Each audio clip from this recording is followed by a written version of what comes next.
Welcome. It is episode 50 of the Dance to Oneness podcast. This week's episode is called Transmuting Grief into Joy. So, welcome everyone. Thank you for being here. Thank you for listening to this. So, if any of you missed my last episode, I spoke about how do you know when it's time to leave, and I went through all the different stages in leaving a relationship.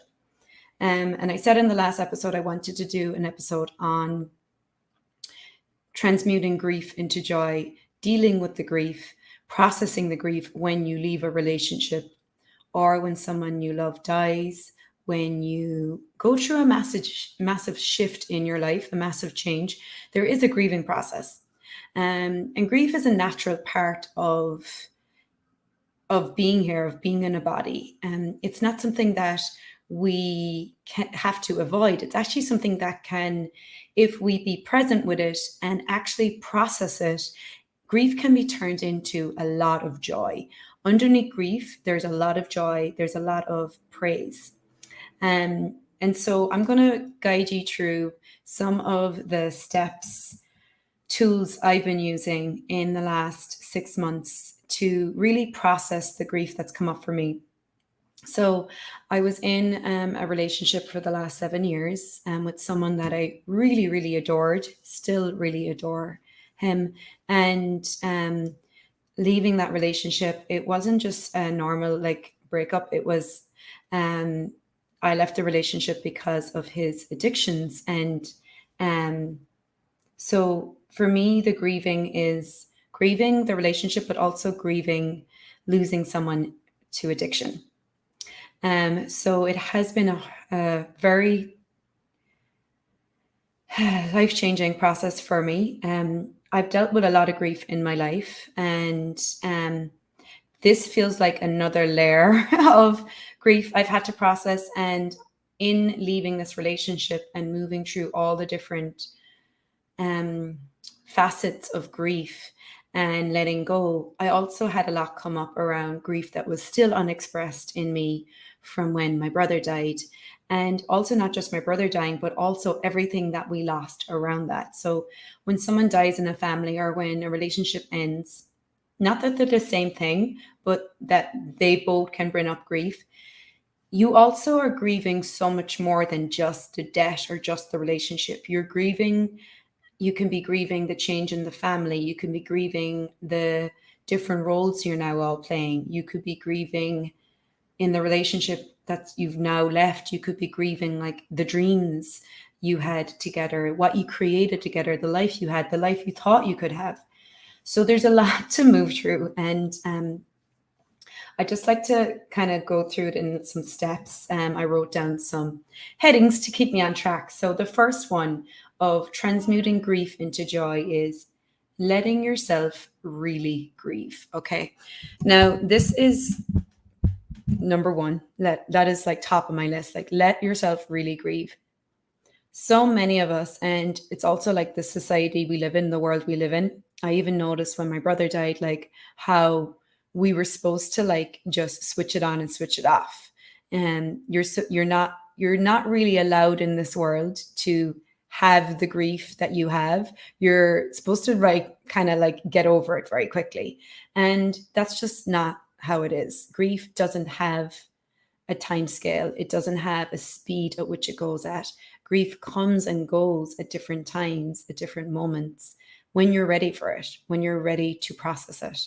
So the number one thing with turning grief and transmuting it into joy is when the grief comes, is let it be there.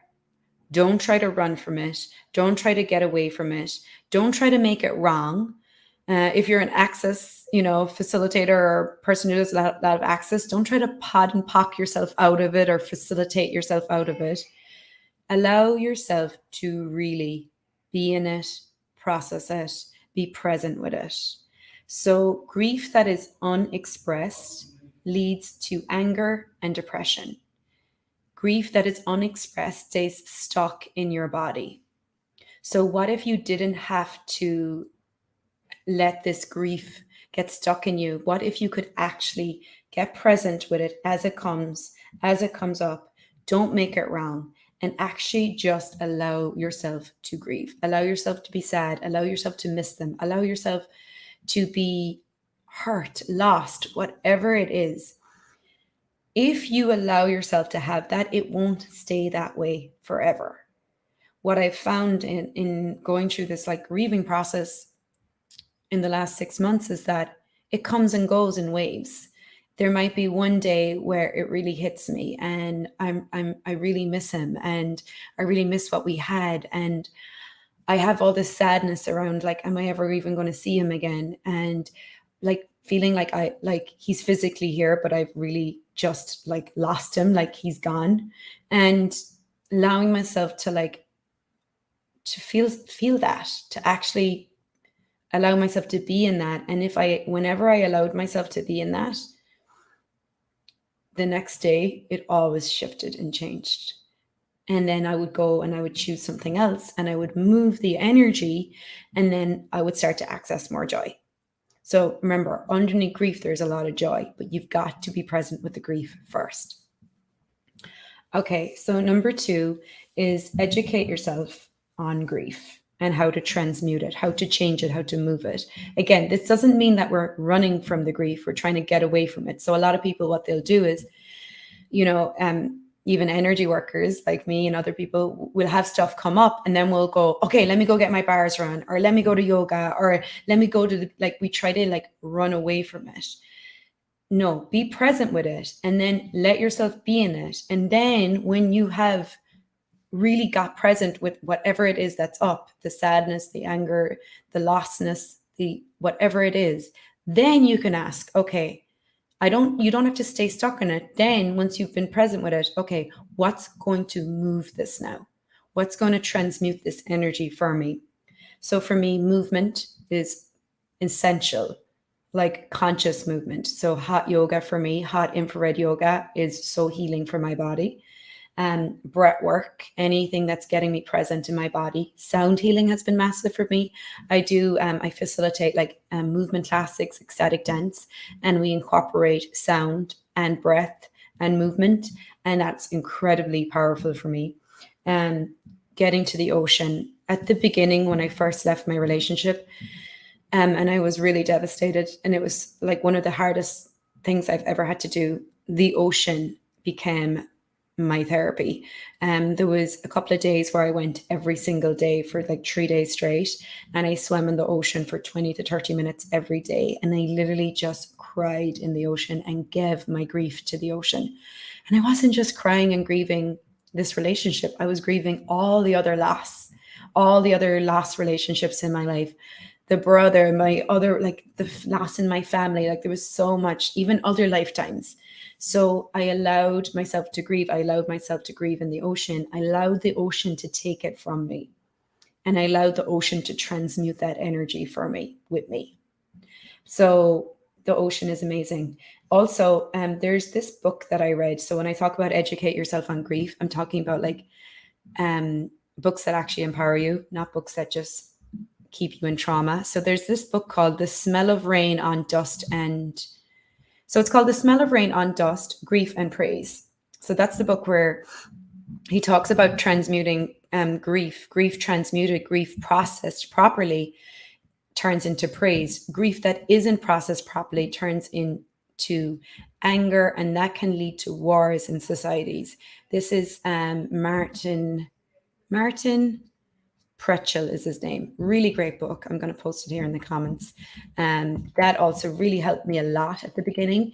He has some practices in that about going to the ocean and processing your grief with the ocean and talking it out, screaming it out, crying it out. And that actually helped me a lot. So that's number 2, educate yourself on how to transmute grief and get some embodiment practices. So you're not just... There's one thing to feel it and cry it and be present with it, but then you also have to move it and change it and transmute it. You don't get stuck in the thoughts, feelings, and emotions. Okay, number 3 is, find healthy outlets. So a lot of you know me, I like going out for cocktails and stuff. But when I left my relationship, I didn't go out for cocktails at all. That was the last thing I wanted to do. I actually didn't really drink at all after I left my relationship. I still don't really drink that much. I might have a couple of cocktails sometimes if I'm somewhere nice and fancy and they have nice cocktails. But I looked at that, and there was, times where some evenings or some days I'd be like, oh, I'm going to have a drink. That thought would come in. And I'd look at it and I'm like, well, why? Like, why do you want to drink right now? So I would question it. And so for me, it wasn't so much that I was like, okay, I'm stopping drinking alcohol. It was more looking at the energy from which I was going to drink. And I cultivated this kindness and caring with me, that I wouldn't drink from the energy of, I don't want to deal with what's going on right now, or I want to avoid something, or I don't want to feel what I'm feeling. And instead, if I was feeling emotional, upset, whatever it was, I would make myself a cup of tea. I would go for a hot bath. I would journal. So instead, I cultivated healthy habits where I got present with what is. And for me, then drinking alcohol I was choosing that if it was joyful. So for me, it wasn't actually joyful to have a drink at home by myself. And that didn't bring me joy. Being out with friends, having a cocktail somewhere really fancy, that brought me joy. So I looked at the energy from which I was choosing it. And if it didn't bring me joy, I wasn't choosing it. And so for me too, it was like, I am here. I want to be present with what's coming up right now. Because if I don't be present with what's coming up right now, I'm going to fall into this again. I'm going to go through this again, and I'm going to have to process this again. So it's like, if I don't get present with what's up for me right now, this is going to continue. And I would actually like to move past this, whatever this is in my life that's showing up right now. I would actually like to transmute this and not lock this back in. So cultivating healthy habits for yourself. Other ways I've used are journaling. That's really helped me. There's been, like, at the beginning, there was nights where I would just be crying in the middle of the night and I couldn't stop crying. And I would just take out my journal and I would just write everything that was going on in my head. I had a lot of fear of the person that I left dying, and what might happen to him now that I wasn't there. There was a lot of stuff that came up about loss and death for me. Again, the whole grieving thing for me, and the process of grieving, the process of someone you love dying, the process of you feeling responsible for it, like all these things that you may process, especially with addiction. When you leave someone who is in addiction, it's a whole other process. So I'm probably going to create another podcast around leaving someone in addiction, because it is a whole other universe to just leaving someone because the relationship is over, or they've moved on, or they're with someone else, whatever that is. When you are dealing with addiction, it's just a whole other universe. So, but writing really helped. Dancing, moving my body. Sometimes I would move my body to different types of music. So sometimes it'd be like very slow, sensual music, which that really helps me get in my body, get really present, which I'll talk about in a small while too, about self-nurturing, like nurturing you, filling you up with that sensualness with you. So you get good with you, and you're not looking for it in someone else, and you're not jumping into another relationship to try and fulfill some lack that you have in you. And if you don't fulfill it in you, you're always going to lack it, and you're always going to look for it in someone else who won't be able to give it to you, because you're already functioning from a lack. You're already functioning from the lie that you lack it. So for me, this was also like, okay, this relationship is over. Now I'm not going to jump into another relationship. I'm going to fill myself up so much that anyone that does come into my life next will be an addition, not someone who is supposed to fulfill some lack of me. So getting different movement going, like different music. That music can be very healing. Like there's different types of music that can heal you at different times. Sometimes I would listen to Afro beat music. Sometimes it was more slow music. Sometimes it was more upbeat music. So just playing with the different elements of music and movement can be very healing. And then reading books. For me, I had to get like a lot of magical books. And for me, reading magical books like about fairies or elementals or fey creatures, like I got some erotic novels that are also about fey creatures that are amazing. That stuff brings magic alive for me. And that keeps me in my reality, which is magic. So I, again, filtering what I'm watching, what I'm reading, what I'm listening to, so that it's healthy for me. It lights me up. It doesn't dim me down or turn me down. So that's number 3. 4 is so turning grief into joy is also part of that, is to create your life. So yes, you may go through these phases of, or these days or these moments of sadness and missing and all that stuff. And then also you have to create your life. If you don't create your life, you're going to get stuck in the grief. So creating your life is an antidote to getting stuck in grief. Sorry, guys. I don't know if you can hear the dog next door. So what I did and what I'm still doing is creating a bucket list. So I have a bucket list of all the things I want to do, all the places I want to go, even stuff I want to do locally. And some of them I've started to do them. Like I used to Latin dance, salsa dance, bachata when I was in Ireland. I've started to do that again. I've gotten to know a new group of people through that, a new community of people.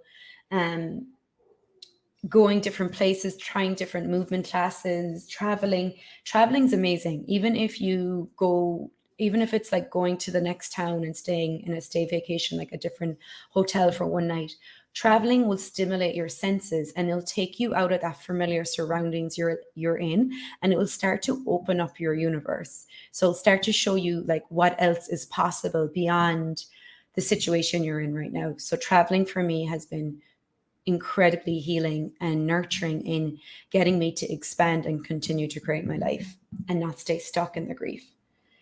Small things too, like changing your wardrobe, like looking at your wardrobe and looking at like, okay, do these clothes even resonate with me anymore? Because you've changed. You're not the same person you were 6 months ago. So do you desire new clothes? Is there certain clothes in your wardrobe that have certain memories attached to them that maybe it's time to give them to someone else or donate them to charity?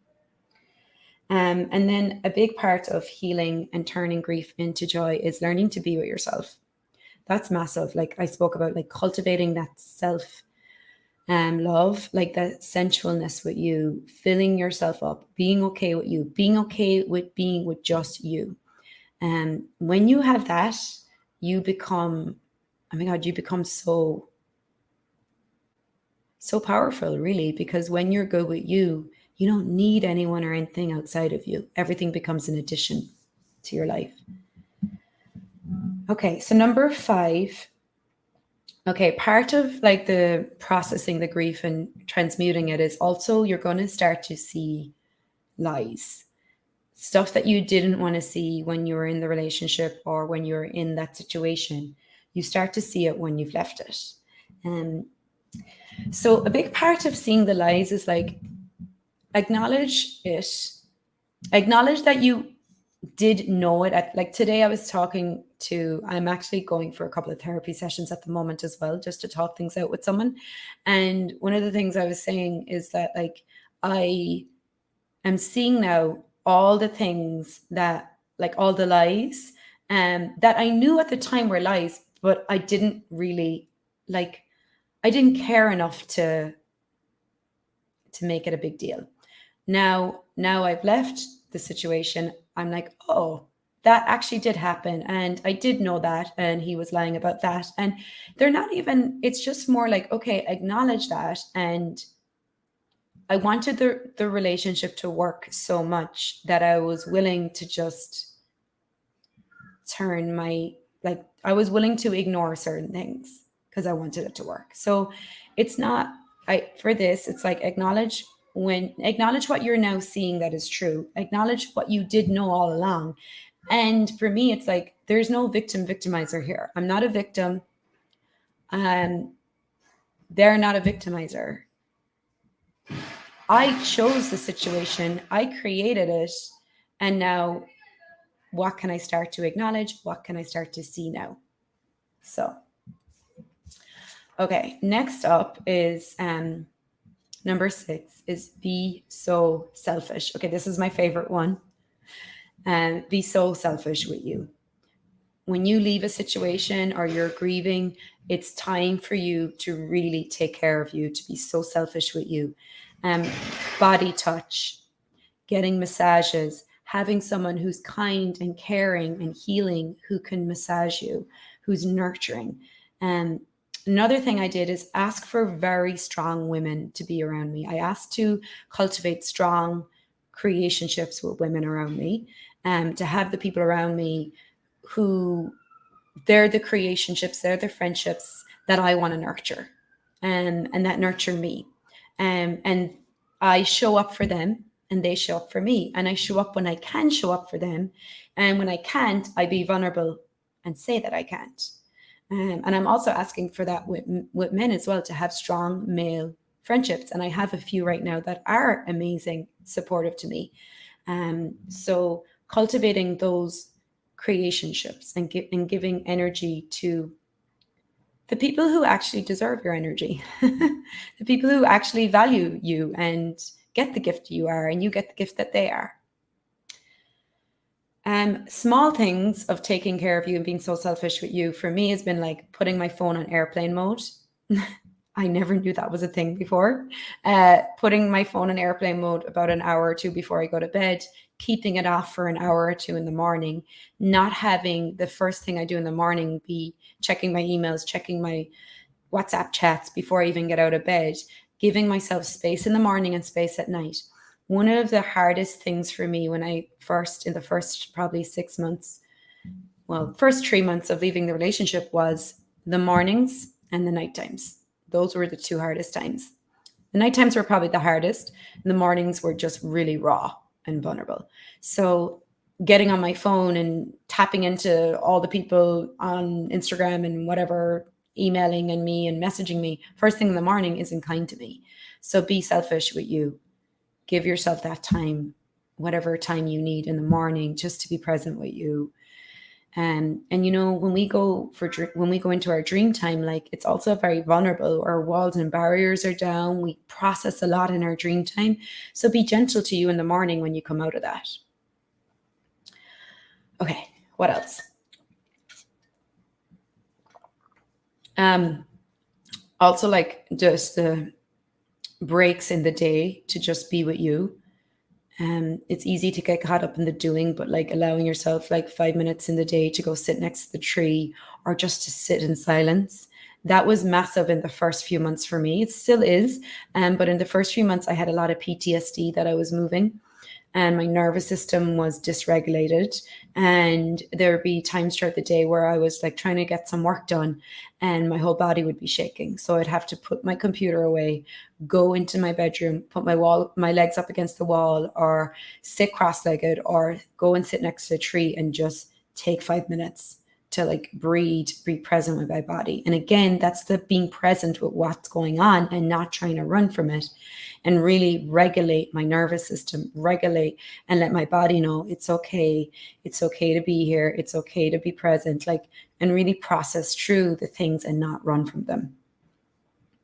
And a big part of also processing, transmuting energy for me, like I said earlier, is for me, hot infrared yoga. It's sweating. Anything that makes you sweat, detox, is incredible.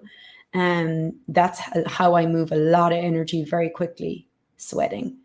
And infrared saunas are amazing. I just have to be really lucky that there's an infrared hot yoga 10 minutes from my house. And then part of also like the healing, the grief, is like allowing yourself, if it's a relationship you've left, like allowing yourself time to be single, like really to really enjoy being single, to enjoy being with you, to really get to know you. And part of that too is also getting really strong in your body and your being. So for me, it's like building that strength in being with me, and then in with my body too. So like physically, emotionally, spiritually, and mentally, all of it, getting strong in everything. even for me, like the foods I ate changed when I left my relationship. Like the lifestyle I was living changed. You don't realize how much you eat like the person you're living with, or socialize like the way they want to socialize. And so my lifestyle really changed, and um, there's like a cleansing process. So one of the things I asked when I left the relationship was, how long will it take to detox this person from my system? And I asked my body that. And I got a year. So I was like, okay. And it's not about like, okay, like it's just more like having the energy and knowing like this is a process. And don't try to like, you can't just do this overnight. You spent so many years with this person. It's going to take time, and be gentle with yourself. The second question I asked is how long? Well, actually, no, I didn't really know. Like, you can ask how long to heal this loss, but I probably wouldn't ask that question. I didn't ask that question, but it's more like, yeah, let's skip that one, because it kind of ties in with the enjoy being fully single. So it's kind of like, enjoy being fully single. Don't try to jump right into another relationship. So this is the talk I had with myself. Not that I wanted to anyway. So it's more just like allow myself fully heal from this. Allow myself to really detox this relationship, this person, to really heal from this. Get strong in my body and being. Enjoy being single. Really embrace it. Embrace living by myself, being with me, being able to go where I want, when I want, do what I want, when I desire it. Enjoy all that without being focused on, okay, like, do I need, the next person, or getting into another relationship. And people may also try to like, also like kind of push you into another relationship, and just be aware of that. And again, like, honor you and be okay with where you are in your process. And then number 7 is the missing the physical body. So whether this is a relationship you've left, or someone that has died, either way, you're going to miss the physical body. We miss the physical touch. We miss the hugs. We miss the being in their body, and seeing them in their body, and being around their body. So allow yourself to grieve that. Allow yourself to miss that. And then you don't have to stay stuck in that. Then create new ways, new things. And a big part too is like grieving, like what you had together. Like maybe it was the holidays, or, like for me, like he made me laugh all the time. He was always making me laugh. So there was a day where like I was like thinking about all the times, like the ways he would make me laugh. And even now, right now, as I think about it, it like brings up this like in my heart, like, oh my God, like, and it's like, it's okay to like have that memory, and it's okay to like also maybe miss that, or still yearn for that a little bit, and receive the gift of that. And then also know what else is beyond this. And I heard someone say once, like, you loved, like, there's something like there, you loved and you missed who you were when you were with them. So maybe there was certain things that that person brought out in you, that now you also feel like you're grieving, that now that they're not in your world anymore, you feel like you're not that anymore. But what if you are? What if like that thing that they made you do, like laugh all the time or whatever it is, what if that is actually you? So what is it that you see in them, that you think is only them, that is actually what you are? So usually what we admire in others is what we too are. So it's like, if it was like they made you laugh all the time, how much do you actually have joy in you? And what if you could begin to access that now in different ways? So it's like, it's okay to miss that. It's okay to grieve that. And then how can we transmute that? How can we move on from that?